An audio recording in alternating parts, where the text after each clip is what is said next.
Welcome to Haunted Escapes with Chris and Diane. This podcast will talk about strange and mysterious stories from around the world.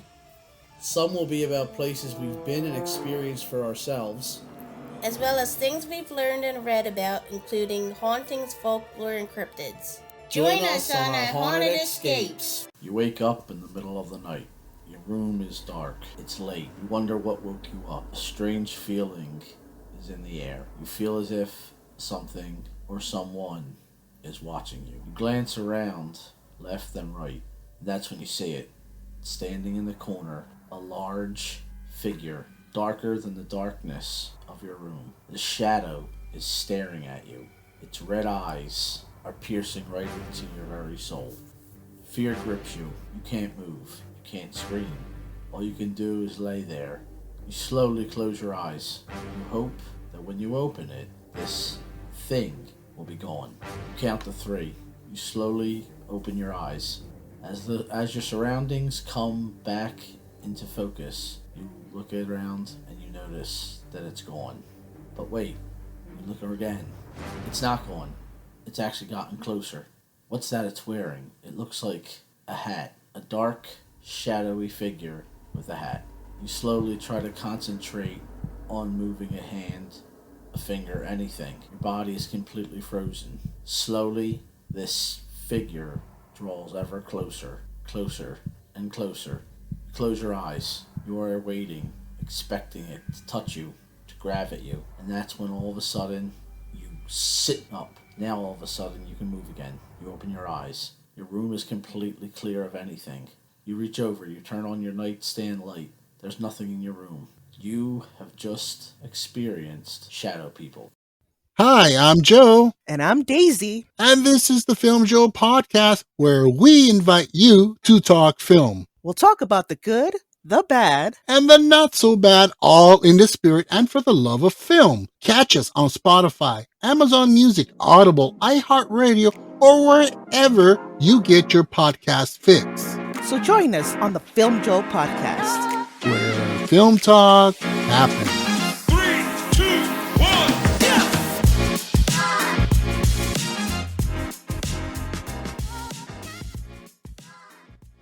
Welcome to Haunted Escapes with Chris and Diane. Hello. Today's episode, we're going to be having a discussion on shadow people. So, Diane, what do you think of shadow people? I know that saw one when I was small that we'll get into later.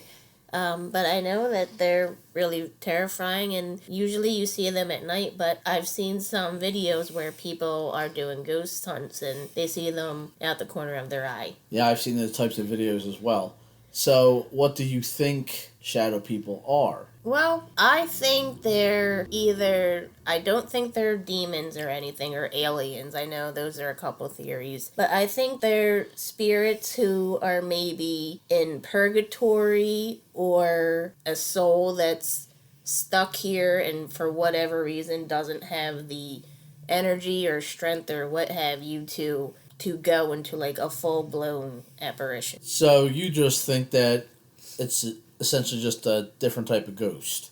Yeah, pretty much. That's what I think. I've never thought of them as evil or demonic or anything, but from what you're going to tell me today, I might think differently. Yeah, so stories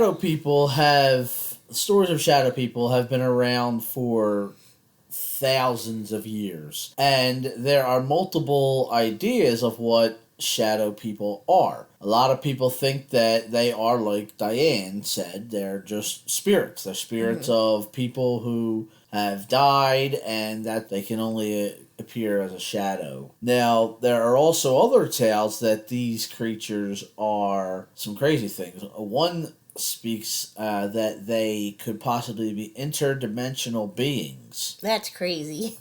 So, essentially what that means is there are multiple dimensions, and they go alongside each other. They run parallel to one another. And what these stories say is that this theory is that the shadow person is a figure from this other dimension or reality, and it has the ability to essentially kind of come over here and witness things and see people, and sometimes they say that it could actually be, some of the stories are that the shadow person is you, but in another dimension. You know, that's a good theory. I've never really thought of it like that because, you know, I was raised Catholic. I'm not really versed on world religions and stuff like that, but as an interdimensional being, I've never really thought of that before, but that's interesting, and I can see how that could be a plausible theory where it's just somebody who's coming over into our dimension, crossing over into our dimension, and for whatever reason can't fully appear as a person. Yeah, it's like it's some kind of echo, like the echo of a person, or the energy from that person. That is one of the theories. Then there is another theory that they are aliens. And the theory says that they're aliens and that they come from outer space and that they come down here and they just experiment to see how like humans will react to things. But that's interesting too. And then there's also, of course, the theory that they are, in Catholicism, a lot of times they talk about them as being demonic.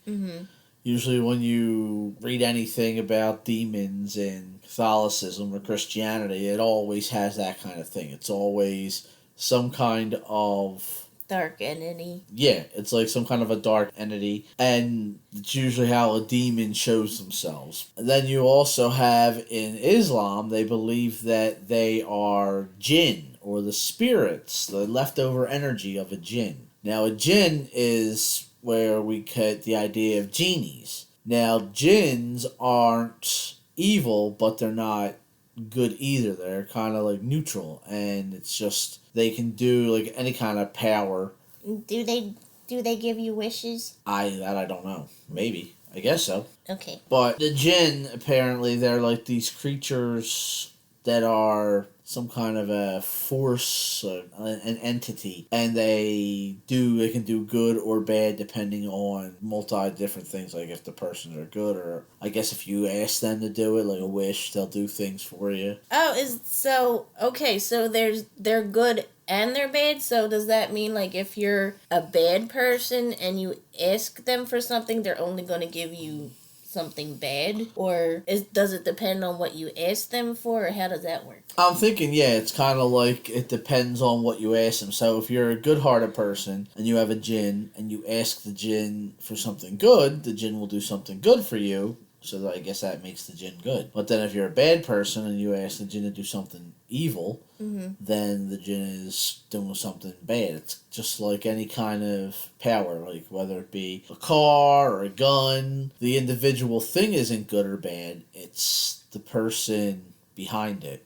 But is there like a fine print, like if you ask for something, no matter if it's good or bad, will it like affect your soul? I don't know. I don't know that one. We'd have to do an episode on jinn, which maybe we will. That'd be interesting. Yeah, that sounds good. Have you ever wondered what lurks in the dark and misty woods of the Pacific Northwest? Or how Starbucks became the coffee giant we know today? Why Oregon has so many serial killers? Or if Bigfoot really poops in the woods? Then you need to listen to the Rainy Day Rabbit Holes podcast. I'm Shay. And I'm Jody. Join us each week as we bring you the not-so-serious side of Pacific Northwest history. On our show, you can hear great content like... This wine smelled to me reminiscent of urinal cake. Ooh, gosh. And thoughtful insights like... Next time I accidentally show up to one of these, I'm just going to whip my out. There's your tip. And then I'm going to say, no tip, we're even. Discover the charm and intrigue of this region like never before, where every raindrop leads to a new adventure. If you like your history hysterical, then join us every week. Whether you're a Pacific Northwest native, a transplant, or just curious about the upper left corner of North America, this podcast is for you. Subscribe to Rainy Day Rabbit Holes on Spotify, Apple Podcasts, or wherever you get your podcasts, and let the rain take you on a wild ride. See you down the rabbit hole. And then there are also stories of, there's Native American tales about these shadow people, and that they're soul eaters, and that what they do is if you are depressed or sad and you hold that in your heart, these creatures will come to you and they'll take your soul. Okay. Now that's also a lot of older stories about, it's called the old hag. Okay. A lot of the older religions also have that too. And the old hag is said to be a woman who, when you'll wake up and you can't move and you're totally paralyzed, and then you'll see this old woman who comes near you, and she'll eventually like sit on your chest. And they believe that she's trying to drain your soul out of you, your life essence, which is also for like succubus, incubuses. They're the same type of force. Yeah. And what they do is they would drain your energy, and then they want to transform it into energy that they can use. Okay. Yeah, I've heard about, the incubus and the succubus, and I've heard about sleep paralysis too. Now, when someone has sleep paralysis, are they more prone to see a shadow person when they're laying in bed? See, that's one of the things that science likes to say, that the whole idea behind shadow figures is actually based off of sleep paralysis. Because when you have sleep paralysis, what happens is your body is caught right before it goes. It's still in REM sleep, but it's starting to come to. And what your body does is when you fall asleep, it releases like chemical through your body that essentially paralyzes you so that you can't hurt yourself. Yeah, so you can't hurt yourself. Yeah, because you're going to be dreaming, and you don't want somebody to be dreaming that, they're flying out a window and somebody goes and jumps out a window. So your body releases this chemical which will keep you paralyzed, and it wears off as you're waking up. Well, sleep paralysis is there's some kind of a lag, and you're waking up, but your body hasn't released the whole, you're still being held by this chemical that your body creates to keep you from hurting yourself. So that's why in sleep paralysis you can't move or anything like that. And also sleep paralysis is still kind of in between like the dream state. Yeah. So your mind, your imagination is going really to the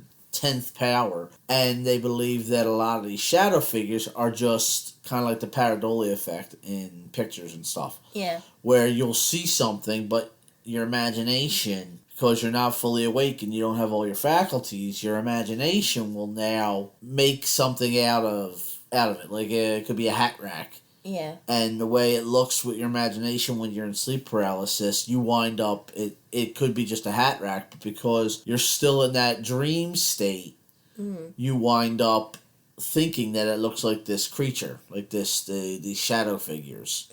So that's how science likes to describe it. But the strange thing with that is, if that's the case, why is it that so many people, like the Hat Man, he's a big thing for shadow people, and there are hundreds of thousands of people that have seen him.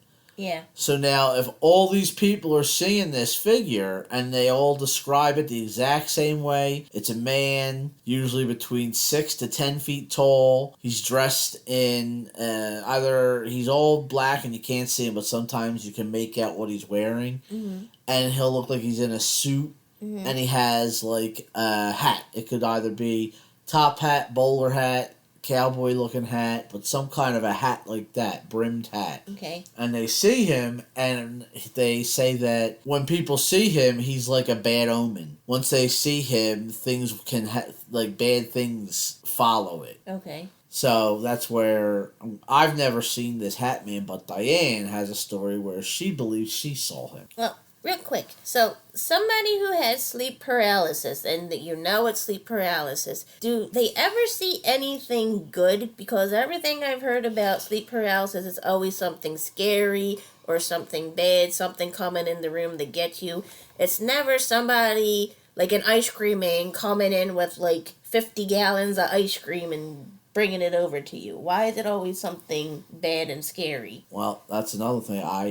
I don't know, but I know I have had sleep paralysis a couple times, and I have had, during sleep paralysis, I have thought that I have seen things. Okay. And it is something where it's very scary, and people who have experienced it will understand, but if you haven't ever experienced it. It's unlike anything that you'll ever go through. You can't move. It's like in the intro. You can't move. You're laying there. You're frozen. And all you can do is just move your eyes back and forth. But you can't move any other part of your body. Nope. And you have to try to, they say in order to break the paralysis, you have to concentrate on trying to move like one finger or one toe. Yeah. Because once you can do it, it'll break.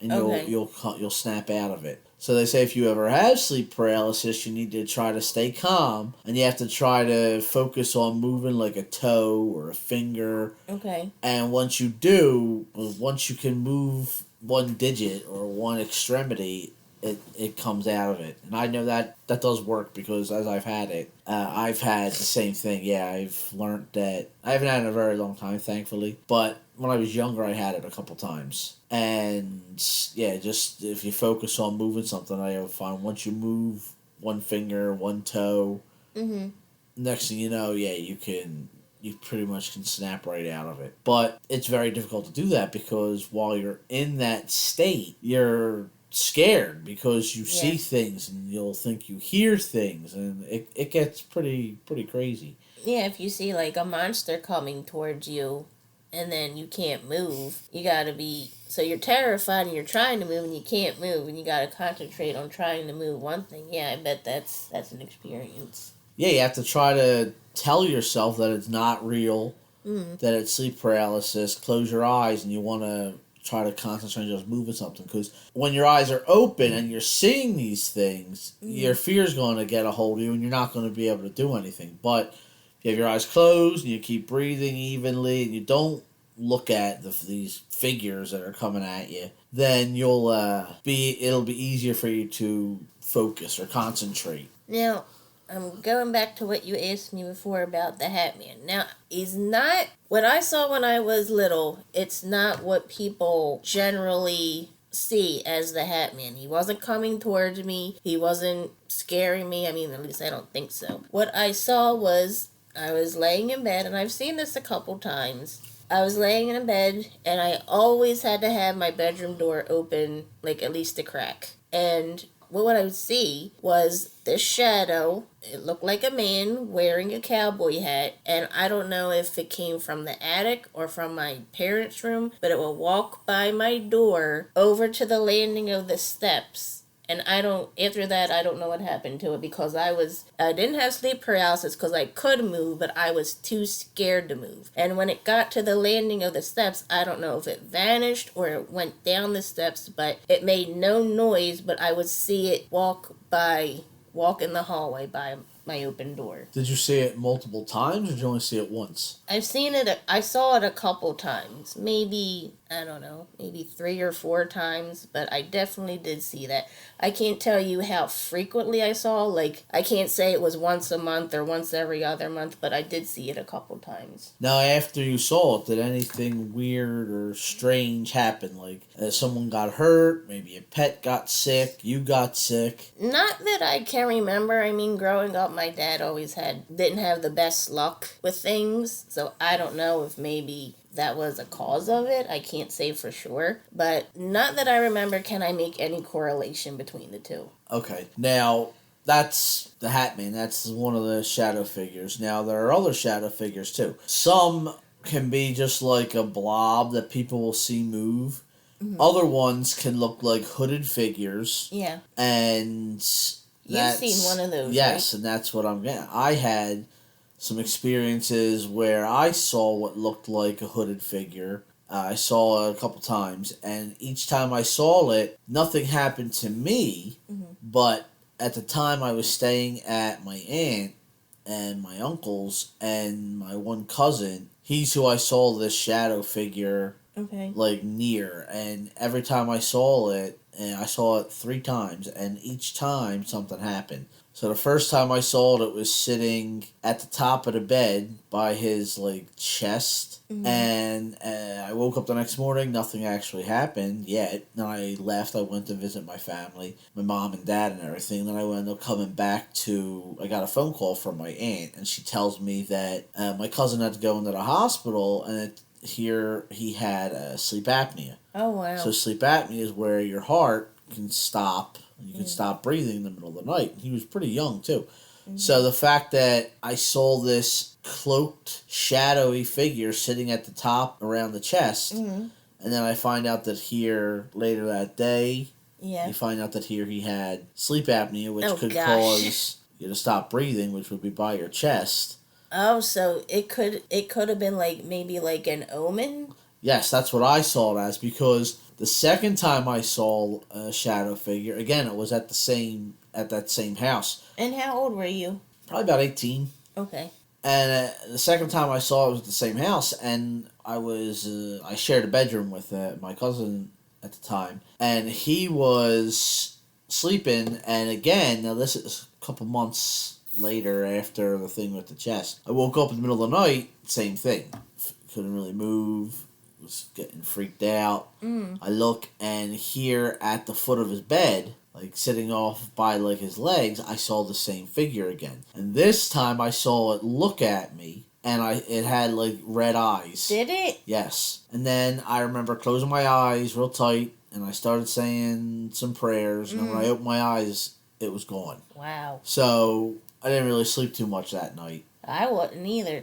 Did it look like, like how a Harry Potter Dementor looks like? I mean, it just kind of looked like somebody who was like hunched over, and they had like a big cape or something covering over their body. So it was big, like a big man big? Yeah, it was like the size of like a person. And what happened was, I think it was the next day or 2 days after that. It was pretty like soon after I saw it.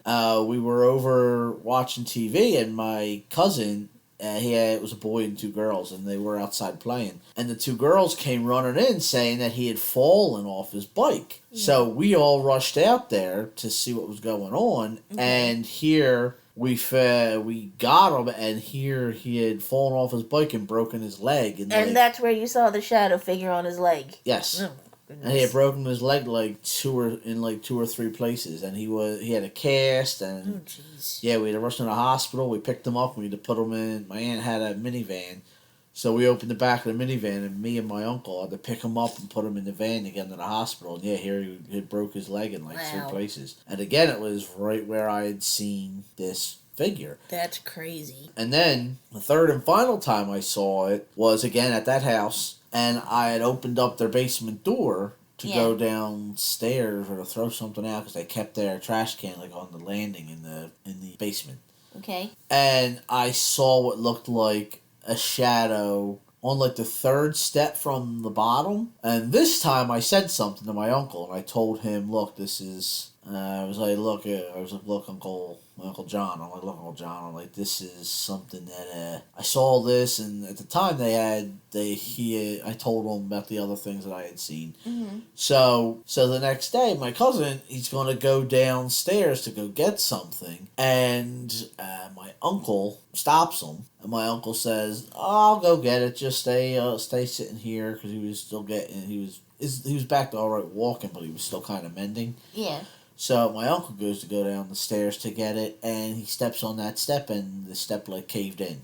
Oh, jeez. And he fell. He didn't really get hurt, thankfully, but again, it was, this shadow thing. I saw the shadow thing, and it was like a bad omen. All 3 times I saw it, there was something bad that happened. So it was, now, at the time I was really into a lot of like darker things and stuff, so I don't know if that helped make it where that helped open like me up so I would see things or whatever it was, but yeah, they were 3 times I saw some kind of a shadow figure, and that's what happened. So just to play devil's advocate here, do you think it could have been like maybe like a guardian angel? Like, okay, so the thing sat on the chest and it alerted you to the sleep apnea. It was by his legs. It alerted you to something was going to happen that maybe could have been worse, but maybe it stopped it from being too bad. Like, I don't know, God forbid losing his leg. And the step thing, maybe the shadow person stopped your uncle from really getting hurt. Well, I don't know. That's interesting. Like, you're saying that maybe it was there to just like as a warning. Yeah, and to like to show you these things were going to happen, but they're fixable and not, really, really life-threatening. I don't know.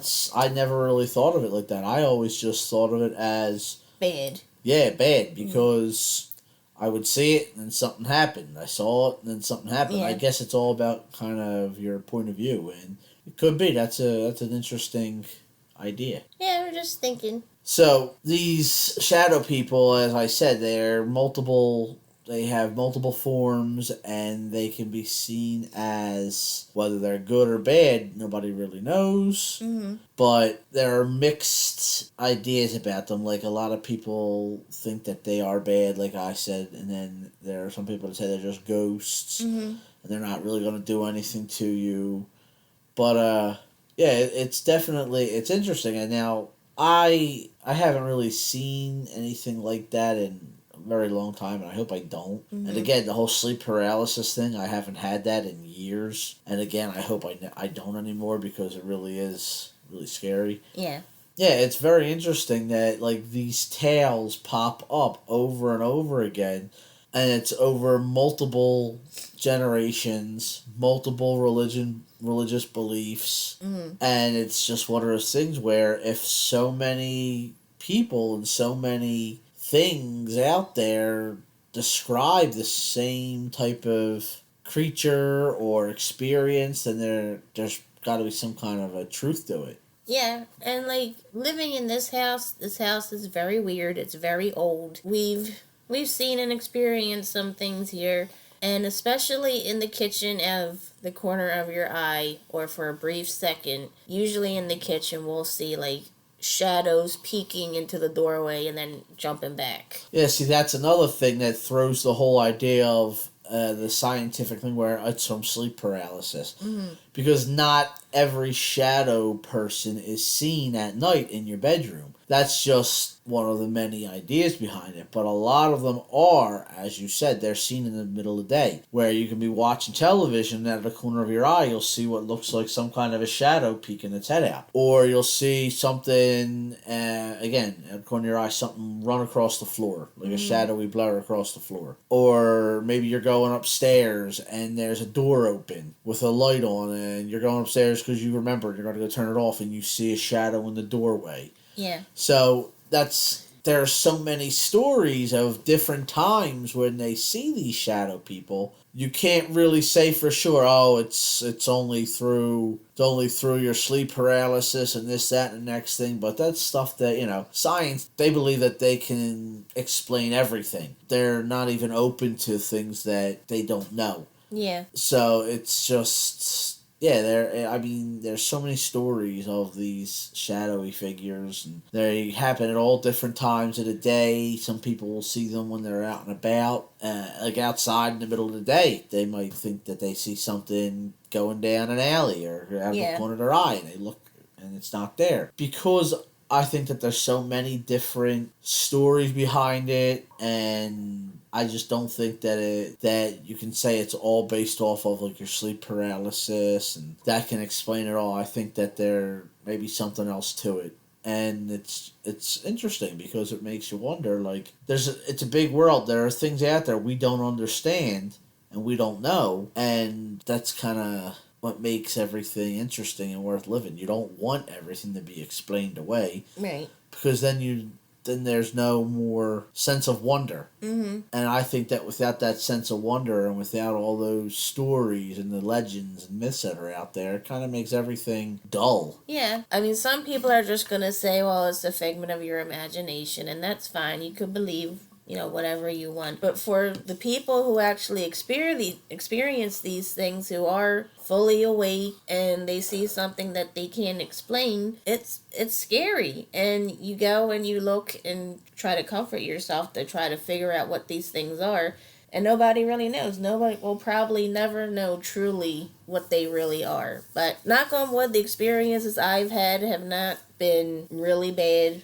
Luckily, your cousin was fine. Yeah. So hopefully what you saw was maybe just an omen or maybe a guardian angel. Hopefully it was just like a warning. And yeah, but again, these shadow people are seen at all times in all different areas and places. And it's just one of those things where it's one of those unexplained things in this world, and I think that makes it interesting because it gives you stuff to talk about and to wonder about, and it kind of makes the world a more magical place. But so that's pretty much everything I got on shadow people. There's more stuff into it and everything, but we'd be here forever, and we're already hitting the half-hour mark. Hopefully, if anybody has experienced any kind of shadow people, please send us emails. Tell us your stories, because I would like to revisit this at another time. Yeah, if you have a story with shadow people or anything paranormal in general, send us a email at penepichproductions@gmail.com, or you could go to our website, penepichproductions.wixsite.com/haunted, and leave your story there. Yeah, then if you do this, when we read it, we'll make sure whoever leaves the story, we'll tell them you get all credits sent to you. We tell everybody who you are, who's telling us the story, and yeah, so if you had any kind of creepy, spooky things happen, let us know, because we would like to hear from you. Let us know what you think shadow people are. Do you think they're aliens? Do you think they're spirits? Do you think they're just interdimensional beings that we're seeing at a certain time when the moon's right and Mercury's in retrograde, and it's just certain conditions align for us to see these things? Let us know what you think. Yeah, just drop us a message or comment or whatnot, and yeah, we would like to, like I said, revisit this sometime, and hopefully we can maybe do a live. So yeah, if we get enough people, we could do like a live thing, and we can just have people tell their stories live on air. Oh, that'd be fun. Yeah, that would be fun. So that's pretty much everything for now on Shadow People. Thank you for listening. I hope you enjoyed it, and if you like the podcast, think that we're all right, give us a good rating, thumbs up, a couple good stars, and it would help us out, because it helps with the algorithm to get us out there. And yeah, so thank you again for joining us on our Haunted Escapes. Bye. Goodbye.